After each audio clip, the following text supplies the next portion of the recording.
सत्य असेल तेच दिसेल. जत डफळापूर येथील घराशेजारील मोकळ्या जागेत बेकायदेशीरित्या गांजाची लागवड केल्याप्रकरणी जत पोलिसांनी कारवाई केली आहे. गुरुवारी सायंकाळी 4 वाजण्याच्या सुमारास ही कारवाई करण्यात आली. पोलिसांनी सुमारे 1,57,940 रुपयांचा मुद्देमाल जप्त केला. पोलिसांनी बन्सीलाल श्रीपती वाघमारे वय वर्ष 63 याच्या विरोधात गुन्हा दाखल करण्यात आला असून त्यास चौकशीसाठी ताब्यात घेतले.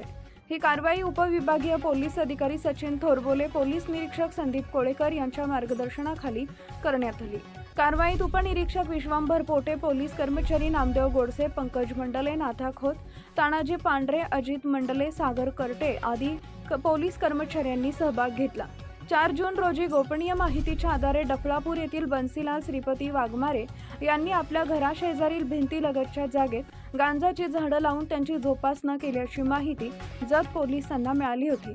त्यानुसार पोलीस निरीक्षक संदीप कोळेकर यांच्या मार्गदर्शनाखाली पथकानं छापा टाकला. या कारवाईत पोलिसांना 4 ते 5 फूट उंचीची गांजाची झाडं आढळून आली.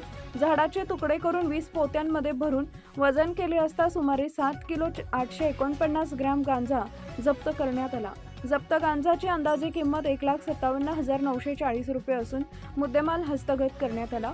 या प्रकरणी आरोपी विरुद्ध अंमली पदार्थ अधिनियम 1985 अंतर्गत गुन्हा दाखल करण्यात आला आहे. Subscribe now and press the bell icon. Never miss an update.